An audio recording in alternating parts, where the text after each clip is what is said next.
Trasladar los refrigeradores de un lugar a otro de manera incorrecta suele ser una de las causas más comunes que afectan su funcionamiento. Esto se debe exclusivamente a tres factores fundamentales. Número uno, la mala manipulación desde que lo trasladamos de la casa hacia el vehículo.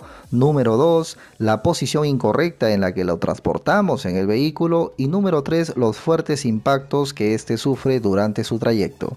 Cuando brindamos nuestro servicio técnico, muchos clientes nos comentan lo siguiente: me he mudado recién y ahora mi refrigerador no funciona. Tal vez has escuchado esto o tal vez te ha pasado. Y si no te ha pasado, quédate hasta el final de este video que te voy a compartir información desde el punto de vista técnico para que esto no te suceda. Here we go. Esperar 24 horas por el gas. Seguramente has escuchado este consejo. Cuando trasladas tu refrigerador, te vas a mudar, no falta un amigo, un familiar que te aconseje y te diga: debes esperar 24 horas por el gas después que lo trasladaste. Esto sencillamente es un mito popular, es algo que no tiene nada que ver en lo absoluto en el funcionamiento de un refrigerador o de un sistema de refrigeración. Lo que sí tiene que ver y en lo que sí hay que tener cuidado es por el aceite que lleva el motor, técnicamente llamado motor compresor. Como podrás observar en la imagen, este aceite se asienta en la base del compresor y este tiene que conservar ese lugar, tiene que conservar esa posición, ya que si este aceite se desborda por las tuberías, ingresa a las tuberías del refrigerador, puede ocasionar un efecto llamado inundación del sistema, que no es otra cosa que la obstrucción del pase del gas refrigerante por dichas tuberías. Entonces ese aceite prácticamente va a taponar las tuberías, obstruyendo así el paso del refrigerante y por supuesto no va a enfriar en lo absoluto. Entonces debemos tener en cuenta el aceite que lleva el compresor, o mejor dicho, la idea de esperar darle un tiempo de reposo al refrigerador no es por el gas, sino por el aceite que lleva el compresor.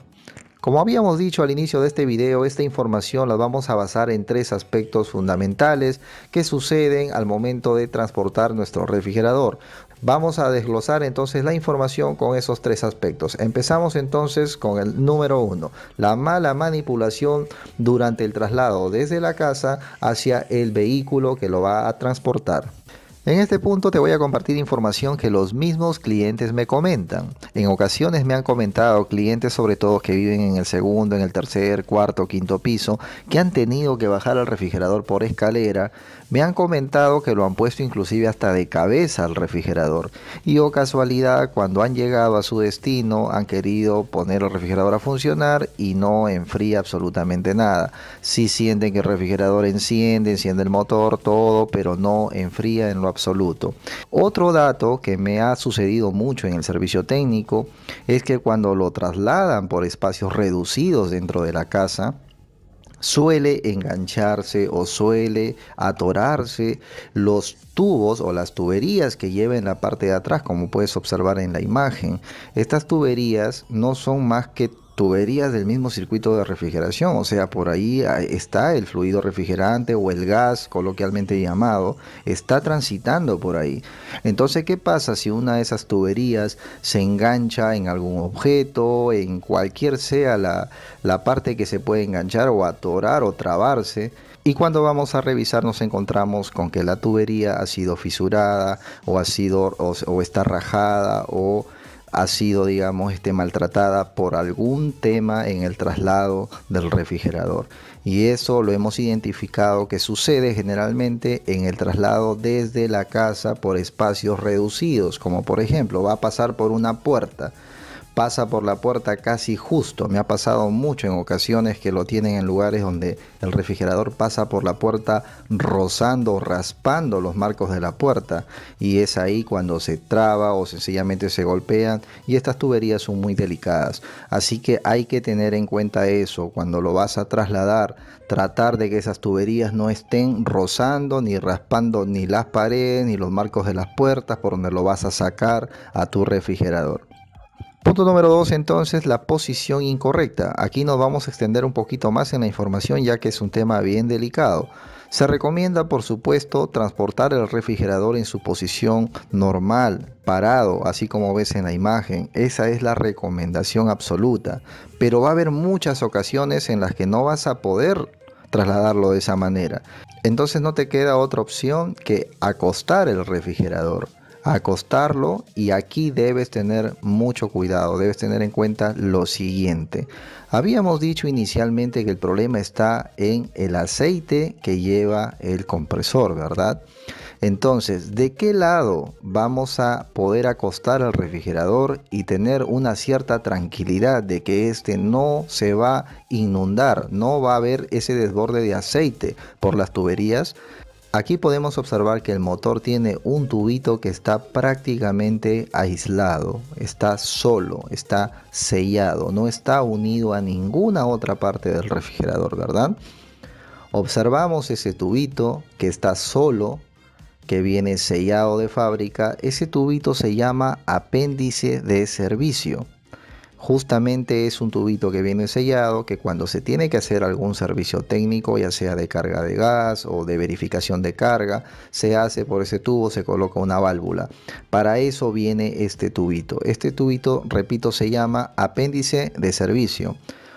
Lo que debes hacer es ubicar el lado en el que se encuentra este apéndice de servicio. Una vez que ubiques ese lado, de ese mismo lado es donde tienes que acostar el refrigerador. Evitar en lo posible, evitar en lo absoluto acostarlo por la espalda, mucho más aún si tiene esta parrilla como se observa en la imagen, la famosa parrilla trasera, ¿no? Esa parrilla no es otra cosa que tubos que por ahí también viaja el gas refrigerante. Debes tratar entonces, en conclusión, de acostarlo siempre por los costados, pero primero tomando la precaución de la ubicación del apéndice de servicio. De esa manera el aceite va a quedar atorado prácticamente en el apéndice de servicio y no se va a desbordar por las tuberías. Ese es el objetivo al trasladar al refrigerador, que el aceite no se desborde por las tuberías. Como tercer y último punto sería los fuertes impactos que sufre el vehículo cuando trasladamos el refrigerador. Nadie está libre de baches, de lomadas, etcétera, ¿no? Entonces, el fuerte impacto también es uno de los causantes que se dañe el refrigerador. Esto sucede sencillamente porque dicho impacto va a afectar directamente al compresor o motor. Como podemos observar en la imagen, internamente el motor tiene una serie de piezas metálicas y tiene lo más delicado que son sus bobinados. Esos bobinados son alambrecitos tan delgaditos como el cabello de una persona. Esos alambrecitos están soldados a los terminales eléctricos. Entonces, cuando sufre un fuerte impacto, generalmente esos puntos de soldadura se desprenden. Y cuando vas a enchufar tu refrigerador, el motor directamente no arranca. En conclusión, te recomiendo que tengas mucho cuidado con estos aspectos y te garantizo que vas a tener un excelente funcionamiento en tu refrigerador después de la mudanza. Te mando un gran saludo, nos vemos en el próximo video y no te olvides de suscribirte si aún no estás suscrito a este canal y déjanos ahí tu comentario si tienes alguna duda. Hasta pronto y nos vemos en el próximo video.